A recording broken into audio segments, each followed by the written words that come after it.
The Life of King Arthur by Joseph Ritson. We had touched on the Cambrian biography, which is a very old book I showed y'all last time regarding the Silurian families. King Arthur being the son of Murig ap Tudrig. So this book delves a bit more into the histories of Bran and Arthur and things of that nature. This book was published in 1825. Okay, you know where we were in 1825. We damn sure weren't sitting down. We damn sure weren't calling ourselves foundational Black Americans in a school somewhere. Somewhere. Yeah. White eyes only. White eyes. This is white eyes only stuff. All right. So page what I have for pages 23. Page 23. Read that. Of the Britons, Picts, and Scots.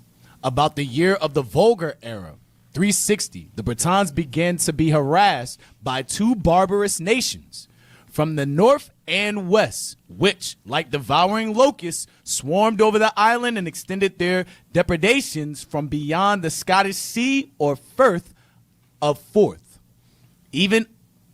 up even to the gates of London. These savages were denominated, whether by themselves or their enemies is uncertain, Picts and Scots. So these are Picts and Scots that moved into the Isles. Now these are Jake also. Picts and Scots. Go ahead. They formerly had established themselves for some indefinite time in the north of Caledon, or modern Scotland. Mm-hmm. The Scots in Ireland. Remember, the word Ireland goes back to the word Ibernia. Ibernia or Ebernia. That was our land. That was our area. Just like the Iberian Peninsula was our land as well. We named it after ourselves. Ibernia or Ibernicum or Iberia. Or the Iberian or Ebo or Iberian Hebrian Peninsula. Or Hebericum. Hebericum. The Hebrides. The Hebrides, New Hebrides. That's all us. Go ahead. The Scots in Ireland, whence they came over in swarms to associate with their allies in the plunder and devastation of the new innervated Britons. But whence they had come originally is a fact which it has not been possible to ascertain. When they arrived, it's not certain. Go ahead. The Romans, after building for the Britons or teaching themselves to build walls for their protection, a precaution, by the way, they never either observed themselves or recommended to their subjected provinces. So the context right here is Picts and Scots. Now jump to 53. Page 53. Yep. There we go. Starting all the way at the top. Yeah. A chieftain. Watch. Yep. A chieftain of the Go to the next page. Is that page before that? Yeah. Read that right there. Yep. There we go. Yeah, that's it. Owen in the later book. Owen, in a later book, of which more will be said hereafter, asserts without the slightest authority that Arthur was the son of Murig ap Tudrig. That's in the Cambrian biography book we have, which is very old. I showed you that last week with the pages of linen, and it was strings holding them together. That's the old book. So King Arthur's father's name was Murig Ab, like Ibn or son of. Ap with a P or Ab with a B. Arabs say Ibn, like IBN. So it says the son of Murig Ab Tudrig. So King Arthur's name, or Chief Arthur's name was Murig, and his father's name was Tudrig. Go ahead. And the 20th in descent from Bran ab Lin. And in 501... So he was the 20th in descent from Bran, who was Caradocis's or Caradog's father, Bran ab Lin. Go ahead. Which is a semi-mythical person or real but not. Go ahead. He was like native legend. Go ahead. And in 501 was a chieftain of the Silurian Britons. Now, we've touched on this many, many times about the Silurians being Israelites, Silures, keep wearing breeches, so on and so forth. They were Israelites that came to the British Isles. They were the Carthaginians. They were pretty much Hannibal's people, or our people, that sailed over there, called Silurians, or Silures, Silurian Britons. Go ahead. And in 517 was elected by the states of Britain to sovereign authority. Come on. Uther Pendragon. So Uther Pendragon is the English form of the name. In English, it means dragon's head. Uther Pendragon. Go ahead. The reputed father of Arthur may possibly have taken that surname from the form of his helmet or his crest. So that name, so Uther Pendragon was his father's title based upon what he wore on a crest on his helmet. Because Arthur's father's name was Murig. So Murig is Uther Pendragon. That's a title, not a name. It's English for dragon's head. Okay? And his father's name was, again, his name was Murig. Go ahead. And his father's name was Tudrig. Go ahead. The most ancient author, if one may believe him to have actually been the composer of what has been ascribed to him, who appears to have made mention of this Uther, is Taliesin, surnamed Ben Berdith, the head or chief of the bards, who flourished, as they say, in the 6th century, and is certainly mentioned by Samuel, the interpolator of Nennius. Not long after 858. So these guys it was known that these guys were the contemporaries or were around when, what's his name, when Arthur was around, the Silurian chieftain. Go ahead and wrote about him. Go ahead. He appears to have written the Marnid or Elegy of Uther, which is found among manuscripts of some antiquity. His name, however, does not occur in the poem itself, though that of Arthur does, which certainly adds nothing to its credit and has either been composed or interpolated after the appearance in 1139 of Geoffrey of Monmouth's British history. Right. Esau has this history written or found among themselves. This is not for us. This book was 1825. So it's not something that was written for us to come across and read. Right. They were not expecting niggas to come around, get freedom, and be reading these books in front of y'all today. This is an unknown. Okay, read on. Before the publication That's world. why I showed y'all last week. The sister said earlier that who's a scholar. She said, listen, you want to bring things out, find things, you fit the oldest books. It's concealed in there. Real scholars got old books. We here, up here, have old books. Old. Right.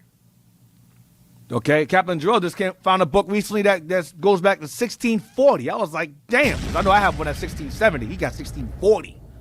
Bad. Some information in there, some good stuff in there. But I'll use that for another time. Go ahead. Before the publication whereof Arthur is never mentioned. Speaking of Captain Jarrell, man, shout out to Captain Jarrell, man, who's never here. Shout out to Captain Jarrell, who's never here, despite being in the introduction. Shout out to Cap. Shout out to Cap. Thank you, Cap. Thank you for your absence, Cap. Thank you. You're here in the spirit. Go ahead. Before the publication whereof Arthur is never mentioned by any authority unless Samuel or some other interpolator of Nennius, if... What page is this? 54. Go ahead. If they deserve to be so called. The next writer that seems to have noticed his name without knowing it is this Samuel or some other interpolator who says Arthur, Latin translatum. So it's a Latin translation. However, is agreed to mean son. Right. It is agreed to mean son as an app. Go ahead. And though Ither signify horrible in one sense, Yither in another is a proper name, synonymous with Uther. Uther. So Yither is Uther. Go ahead. So that mob Uther seems to be the patronymic of Arthur. So it's son of. So I'll go. So the. Wait a minute. Mab Uther. Let me try to understand what I'm reading. Uther and another is a proper name, synonymous with Uther. So Uther is Uther. So that Mab Uther. Mab Uther seems to be a patronymic of Arthur. Oh, the father of, because I know Petro is father of. Okay, and though this might be his name of baptism. Go ahead. And though this might be his name of baptism. That was right. You go ahead. The other Uther's son right. may have been a common method, as in fact it was and is to this day among the Welsh people to take the surname of Ap Rhys, Ap Richard. Son of Rhys, son of Richard, son of Hugh. Go ahead. And the like, in addition to the baptismal name. Because they were Christians, so the baptismal name. Go ahead. And hence the frequent corruptions of priest, Pritchard, Pugh, etc. Pew, etc. Ap or Ab is a contraction of mab. So ap or mab or is a contraction of mab, which means son of. Go ahead. A son, and used according to the dictionary. The word mab, or it also can be mab or mac. also. Mab or Mac are son of. So Ab, Mab, or Mac is son of, like MacDonald. McDonald's is son of Donald. Mick Ritchie, son of Ritchie. McPherson, son of Fearson. Mac is son of. Go ahead. Or Fitz. Or Fitz is also son of, right? Fitz. Go ahead. According to the dictionaries, to serve formally between the son's and the father's name. So Arthur, Sounds biblical. It sounds very biblical. Go ahead. Watch this. Here we go. Damn, I know I was here. Go ahead. Instead of a surname, as Mac did at a still earlier I period. didn't know that was even there. See? So Mac is son of also. We don't watch it. We don't watch this. Thus, in the interpolations to Nennius, The pedigree. the pedigree of Percent, Watch. the third son of Vortigern, king of Britain. Vortigern. Vortigern, if you watch King Arthur, the Legend of the Sword, Vortigern was the brother of Uther Pendragon. He was the villain. Arthur fought in the end. Uther, that was King Arthur's uncle, Vortigern.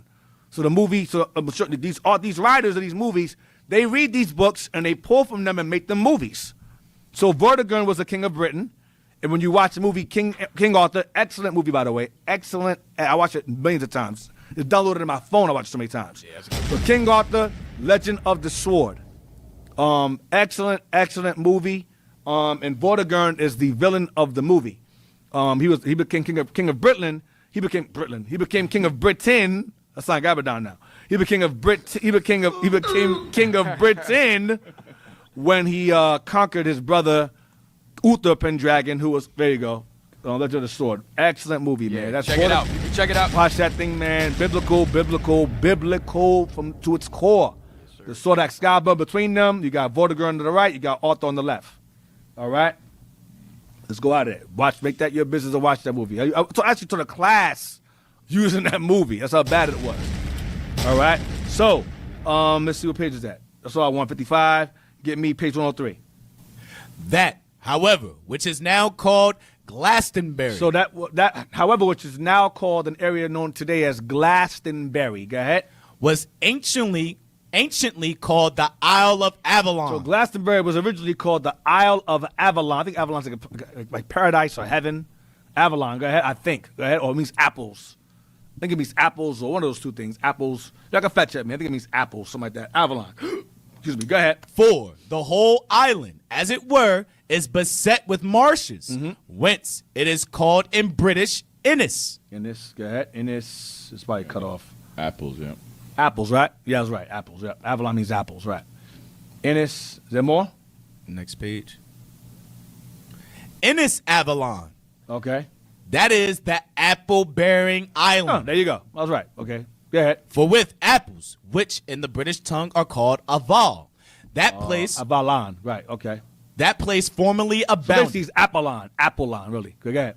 Whence also Morganus, a noble matron and governess and patroness of those parts, and also near in blood to King Arthur. Here we go. So now they're like, yo, man, finally. So King Arthur was a Silurian, and the Silurians, I showed y'all, if you go back and watch my old classes, they were black as hell. They were black people. Right. Tacitus mentions them being black with twisted hair. They had twisted hair. Twisted on their hair. They were dark, short. Black, short guys with twisty hair. They were black as hell. So King Arthur was black, but not all of them were short. Oftentimes, an East likes to diminish our our reputation by saying, oh, they were small, they were tiny. Now all of us are short. A lot of us were the opposite. I'm gonna show you in here. We were not always small. Near in blood to King Arthur, after the battle of Kimmelin or Camblin, carried Arthur to be cured of his wounds into the island, which is now called Glastonbury. So King Arthur went to war and got cured of his wounds in this area. Go ahead. It had likewise been formerly called in British Innisgutrin, the glassy island. Okay. From which word the Saxons, afterward coming, called that place Glastonbury. So the Saxons came there later on, and we called it, because we were Saxons, we called it Glastonbury. The sons of Isaac went over there and called it Glastonbury. Go ahead. For glass in their tongue means glass, and Bori is called a castle or city. So the city of glass or the glass castle. Okay, go ahead. Glastonbury. Go ahead. It is to be known also that the discovered bones of Arthur. Wait. So Chief Arthur, the Silurian chieftain. His father was still king. His father was a king. He was a chief. He died before his father, so he didn't become king yet. He died as a chief, okay, or a prince. You can say he's a prince. So his bones were discovered. The bones of Arthur were discovered in this area. Read on. That the discovered bones of Arthur were so large. What? So large. So he wasn't a little tiny man, a wee laddie, as they would say. Wee laddie. No. He said his bones are large. Please stop this. You got the trouble. Large. Go ahead. So large that also the saying of the poet might appear to be fulfilled in these sayings. So it's going to be an explanation of what they discovered in his sepulcher or his grave. Watch this. For his thigh bone being put by that of the tallest man of the place. So his thigh bone being put by that of the tallest man of the place. His thigh bone was taller than a man.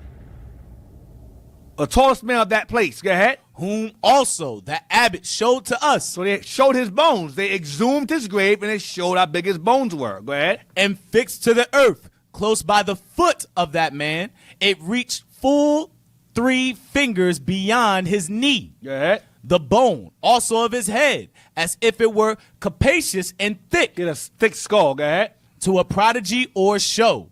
So that between the hair of the eyelids. So the hair between the hair of his eyelids, watch this. And between the eyes. And between his eyes. The space would fully contain a handbreadth. So his face, between the eyes, you could put your hand between his eyes. That's how big his head was. That's a dome. His head was so big, you could put a hand between his eyes. That's how big he was, a giant. Go ahead. There appeared in it, however, 10 wounds or more. So he had a whole bunch of wounds in his head. You know, because he's so big, they got to aim for the head. Okay? So they had a bunch of wounds inside his head. A whole bunch of wounds. Go ahead. All which, except one greater than the rest. All which, except one of the biggest of them. Go ahead. Which had made a large gap. So that means someone killed him. That was a mortal wound. Right. Someone got him good and killed him. Go ahead. And which alone seemed to have been mortal, had come to that wound killed him. Go ahead. Had come together into a solid cicatrice. Right. Go ahead. With respect to the circumstance of Arthur's second wife, the Welsh antiquaries pretend that he had no less than 3 wives, every one. This year, start from there. This year, 1179, the bones of noble Arthur. So in 1179 A.D., go ahead. And Gwenhwyvar. Yeah, Gwenhwyvar would be Guinevere. Remember, this man was what? He was romanticized through history. Excalibur, magic sword. They romanticized him, Lancelot, all that other stuff. This is the raw history of him. So this year, 1179, the bones of noble Arthur and Guinevere, or Guinevere, his wife, or Guinevere, same thing, his wife, were found in the Isle of Apples, Avalon. Go ahead. At any rate, the discovery, if made in the presence of Henry II. So Henry II was the one that witnessed his body being exhumed from the grave. King Henry II, who was a black king, I will be getting into that eventually, exhumed his grave. Watch this. Could not be in the time of Henry de Soilly. Henry de Scilly. They call British also the Scilly Isles. Why is it called the Scilly Isles? Because it's named after the Silurians that had the island. That was our island, the Scilly Isles, or Silurian Isles. Go ahead. Or if made by Henry de Scilly, could not be in the presence of Henry II. One or the other had his bones exhumed when he was around. Go ahead. Named Guinevere, Uh-huh. the first, the daughter of Gwent, called by some Cordis. The second, the daughter of Uther ap Gwendogal, called by some Crediolus. And the third, the daughter of a giant. Of a what? Of a giant. The daughter of a giant. They were very tall. We were very tall and huge. Go ahead. Called Gogfrin Gar. Uh-huh. And that, the Guinevere or Guinevere or Guinevere. Go ahead. whose bones were discovered along with his own. See, I told y'all, Guinevere or Guinevere, his wife, was buried by him. Guinevere. Okay, go ahead. Same name. Go ahead. And whose name occurred in his epitaph, was not his last wife. Right. So that he appears to have had one after he was dead. To prove, however, the singular consistency of these infallible Cambrians, it appears from their favorite treatise. Right, like Shakespeare, correct. Shakespeare did speak about King Arthur as well. Guinevere, things like that. He wrote about them loosely as well in his stories. Go ahead. Also a black man, by the way, Shakespeare. Go ahead. Or triads, that these three Guineveres were not the wives of Arthur, but three prime damsels residing at his court. Yes, it's hearsay. Whether his wife or residing in his court, whatever. They were alive. They existed. Go ahead. And that his three wives or mistresses were Judy, daughter to Arvi the Tall. Arvi the what? The Tall. Keep hearing these words. Tall, giant, tall, giant, tall. Go ahead. And Garvey Whitehems, daughter to Old Henin. And Gould, daughter to Indult. Leland, mentioning the 2 chapters of Gerald concerning Arthur, Yeah, go ahead. and what he mistakenly calls his book De Special Ecclesiae, adds that he had in another It means book the special church. I think it means from special church. I know ecclesia is church. Specuo. I don't know what that means. Go ahead. that he had in another book read the same translation to have been made in the beginning of the reign of Richard. Next page. Go over. Yep. Read the. Okay, I don't know why. Okay, I know why I underlined it. Okay, what does that? I know why I underlined that crazy shit. Stuff. Sorry. Read the abbot showed him the cross. The abbot. Okay. Go back. Some. Go over to the last page, bottom. Read neither he observes does Gerald. Neither he observes does Gerald there affirm that he was present at the translation of his remains. Of the remains of Arthur's remains, his bones. Go ahead. But that Henry, the abbot was a monk, because the monks protected the church or the monastery. They would protect the remains within the churches. So the monks were the ones that exhumed his grave and showed him to the people that he was buried in this area called Glastonbury. So an abbot is a monk. Go ahead. Showed him the cross with the bones found a short time before in the sepulchre of Arthur. In the sepulchre of Arthur. Go ahead. And reports this inscription of the cross. Hic disset sepultus, inclitus, rex, arterius, and insula Avaloniae. Right, so sepultus is sepulchre, inclitus, rex. I think that means rex is Latin for king. Rex is king. Rex is like they call it Jesus Rex. Rex is king. I believe king, huh? Like the renowned. Yeah, Rex. Rex is like king, and Arterius. Arterius and Insula Avalon. So I guess it's King Arthur of, inside of Avalon, whatever. I don't know much Latin. I can just decipher by the first few words. Sepultus is obviously sepulchre. Rex is king. Arterius is a no-brainer. Insula can be, I don't know, island of Avalon. Right. That's where what is written there regarding his gravesite in Latin. Go ahead. And Glastonbury's in England. Yes, it is. Yes. Go ahead. Convenenaria uxor sua secunda. Whereas, says he, and the cross which they now show, and which he had himself seen, there is no mention of his wife. They erected, as he elsewhere tells us, a leaden cross about a foot long, which also, he says, I have contemplated with most curious eyes, containing in Roman capitals, rudely engraved the following words. He reads it again. He says it again. Hic jacet sepultus inclitus sex Arterius in Unsula Avalonia. This is where King Arthur lies. That's what it's basically saying. Yeah. Go over on this in where the island. Starting from the top. Yeah. There is nothing wonderful in the circumstance of this worthy and industrious antiquary. And I want you guys to remember this, because we're going to go into other times where kings' bodies were exhumed for others to see, and their remains were preserved very, very well. Okay, especially King James kids. You guys want to pay attention to that. King James children's remains were exhumed as well, and they describe a very, very interesting Give it very, very interesting regarding his features. Very interesting, I found. Very, very, how you say, I don't know, non-white. Text. What text we got? All right. Load up.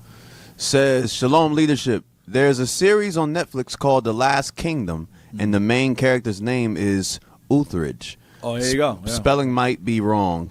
Could they be related to the Uther that was mentioned? Yeah, it could be. I mean, like I said, these authors, they pull from these books that I'm talking about. They pull from these books and sources, and they make stories out of them. Most stories, believe it or not, come from the Bible. Most movies, most of their authors, they tell you, if you want to be a good writer, you have to read the Bible. Right. They tell them that should be one of the main things you read as an author, a director, or a screenwriter, is read the Bible. And then they take all of that, and they go into these old books like we have here, and they just pull from it and just make up their own thing as they go. Romanticize it. Romanticize, A lot of the times, these like history, medieval movies, the history's correct. They're probably dramatized a bit. Yeah. And then they change the identity of the people. That's Right, all like- they really do. yep, They like make Lord of them the white. Rings, yep. Yeah, they make them white, and then they over dramatize it just to make the movie exciting, and that's it. But as far as the there's truth. history, for the most part, There's it truth. lines up. Yep. Game of Thrones, Lord of the Rings, all of that. Go ahead. There is nothing wonderful in the circumstance Like of the this. guy we read earlier, the guy Geralt. That's Geralt in The Witcher. Yeah. Geralt. Geralt. It's the same thing. He was probably a crazy swordsman, too. He more than likely was, So go ahead. There is nothing wonderful in the circumstance of this worthy and industrious antiquary becoming a complete dupe to this imposture, when not less than 3 of the greatest monarchs that ever tyrannized in any part of Britain were, to use a vulgar phrase, completely taken in. Henry II, King of England, as Leland observes, in the grant of his donation, in which he subscribes to the ancient privileges of the monastery of Glastonbury, Right, the abbots. Go ahead. plainly affirms himself to have seen the donation of Arthur. So King Henry II was the one that saw the remains of King Arthur being exhumed. So it was factual that King Henry II did in fact see King Arthur's remains. Go ahead. Which the no less pious than dexterous monks of the blessed Mother of God had indisputably forged, as they did the legend of Joseph of Arimathea, their pretended original founder, the character of Saint Patrick, the life of that saint by... Yeah. Let's go on this. Go down. They're referring to sepulchre, like Joseph of Arimathea had a sepulchre Christ was laid in. They're comparing it to that. This book is very, very rare, hard to come by. A brother wrote this, Edward Scobie. He's a brother. So Edward Scobie, I want page 6. He speaks about us as well. They got it? What happened, Jess? Nah, it's no need for it, because if you go back, that was only that page on page 132, just going into the fact that they were buried. Their sepulcher was pyramids. Oh, Yeah. okay. It says that? Yeah. Let's go. Let's read that. 132. Let's go back there. Give me Maccabees. So you had pyramids in Britain. Yeah, we built. Yeah.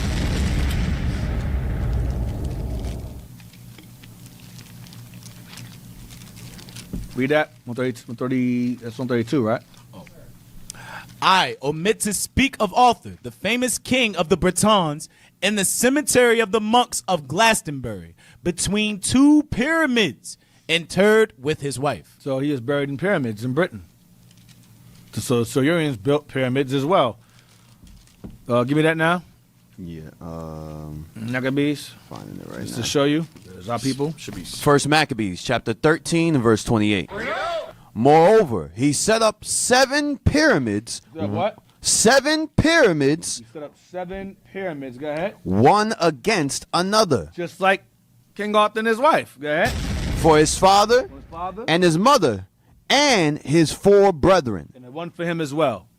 Okay, so we built pyramids as well. For grave. Not for damn pagan rituals like Egypt did, but just for burial. All right. So now, we did the same thing in Britain as well. Now, this is Black Britannia by Edward Scobie, right? Edward Scobie. Okay, let's go into it. Go to the highlighted part. Let me see it. Read that. It was quite common for Africans to take part in mosques and pageants. Go up. Let me see what that says. Hold on.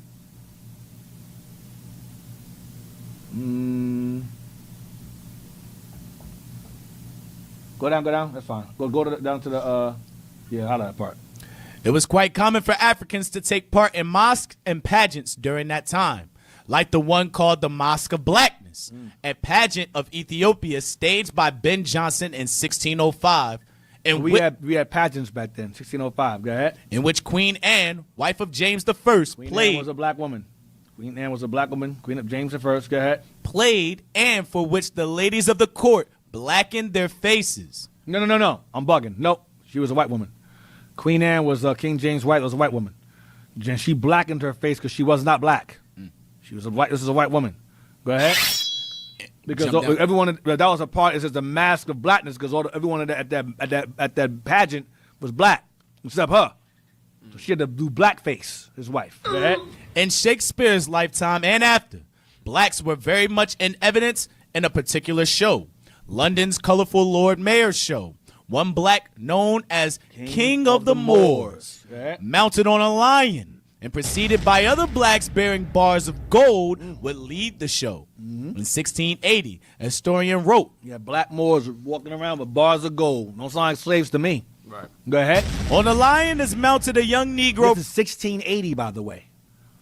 1680. Go ahead. On the lion is mounted a young Negro prince attired in a very bright habit, with a fold hilt and scarf of gold by his side. Everybody wonder, well, didn't the white man conquer us by this time? They were conquering us land by land. It wasn't immediate. It was gradual. So you had some of us conquer like Spain and Portugal. We was done. It was a wrap. But Britain and so forth, you know how Israel is. Every man for himself. So in this point, in this area here, we were ruling. Go ahead.